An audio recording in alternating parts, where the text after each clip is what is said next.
Hi, അയിനു ആണേ. ഞാനും അമ്മയും കൂടി ഇന്ന് പോകുന്നതേ അയ്യമ്പിള്ളി അമ്പലത്തിലേക്കാണ്. ഇന്നത്തെ പ്രത്യേകത എന്താന്ന് വെച്ചാല് ഇന്ന് എൻ്റെ അമ്മക്ക് ഒരു വയസ്സ് കൂടെ കൂടി. അമ്മയുടെ പിറന്നാളാ. എനിക്ക് സന്തോഷം, അമ്മയ്ക്ക് സങ്കടം, പ്രായമായി എന്ന് പറഞ്ഞിട്ട്. അമ്പലത്തിൽ പോയി വന്ന ഒന്നും രണ്ടും പറഞ്ഞിരിക്കായിരുന്നു ഞാന്. അപ്പഴാ അച്ഛയുടെ വരവ്.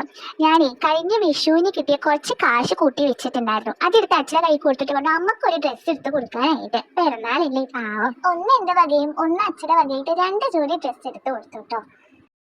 പുതിയ ഡ്രസ്സ് ഇട്ടിട്ട് അമ്മയുടെ ഭയങ്കര ഷോ ആയിരുന്നു കേട്ടോ, കണ്ടില്ലേ? ഇതുവരെ ഡ്രസ്സ് കിട്ടാത്ത പോലെ ആയിരുന്നു അമ്മയുടെ കാട്ടായം. ഞാൻ കണ്ടിട്ട് ഇത് എന്താ ഇതെന്ന് പറഞ്ഞ് നോക്കിയിരിക്കായിരുന്നു കേട്ടോ. ഒരു വയസ്സ് കൂടിയെന്ന് പറഞ്ഞാലും ഒരു വയസ്സായ ആൾക്കാരുടെ പോലെയായിരുന്നു അമ്മയുടെ സ്വഭാവം. എന്നാലും സാരില്ല. അമ്മ ഒരു മാജിക് കാണിക്കാൻ വേണ്ടിയിട്ടുള്ള ഒരു പ്രാക്ടീസിങ്ങിലാട്ടോ. കഴിഞ്ഞ കൊല്ലത്തെ ഡിഫറൻസും ഈ കൊല്ലത്തെ ഡിഫറൻസും കാണിക്കാനാണ്. എന്റെ വല്യമ്മയുടെ കൂടെ ബർത്ത്ഡേ ആണ് കേട്ടോ. വല്യമ്മ എന്ന് പറഞ്ഞാല് അച്ഛന്റെ ബെസ്റ്റ് ഫ്രണ്ടിന്റെ വൈഫ്. അപ്പൊ എന്റെ വല്യമ്മ ഇതാ മാജിക് അമ്മ ഇപ്പൊ കാണിക്കൂട്ടോ. എല്ലാരും കണ്ടോ? കണ്ടോ?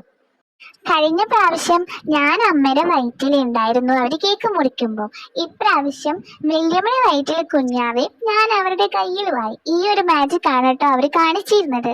നടക്കാറായപ്പോ ലാസ്റ്റ് തോൽവി സമ്മതിച്ച് 2 പേരും കേക്ക് മുറിച്ചു കേട്ടോ. വല്യമ്മയുടെ അടുത്ത് പോയിട്ട് ഞങ്ങൾ അവിടെ നിന്നാണ് കേക്ക് മുറിച്ചത്. എന്നെയും കൂട്ടി അവര് കേക്ക് മുറിക്കാൻ വേണ്ടിയിട്ട്. പക്ഷെ ആ സമയത്ത് എന്റെ മൂഡ് അത്ര ശരിയില്ലാത്തത് കൊണ്ട് ഞാൻ കാർട്ടൂന്റെ പാട്ടും കണ്ടിരുന്നു. അവര് കേക്കൊക്കെ മുറിക്കാനുണ്ടായിരുന്നു കേട്ടോ. ഒരു ഇച്ചിരിക്കോളം ക്രീം ടേസ്റ്റ് ചെയ്യാൻ എനിക്ക് തന്നു.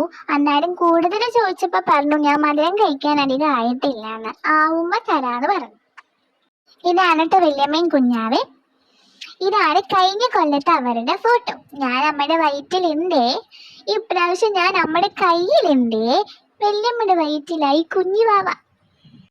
അങ്ങനെ 2 പേരുടെയും ബർത്ത്ഡേ നന്നായിട്ട് ആഘോഷിച്ച് ഞങ്ങള് വീട്ടിലേക്ക് പോയിട്ടോ. Tata bye bye see U.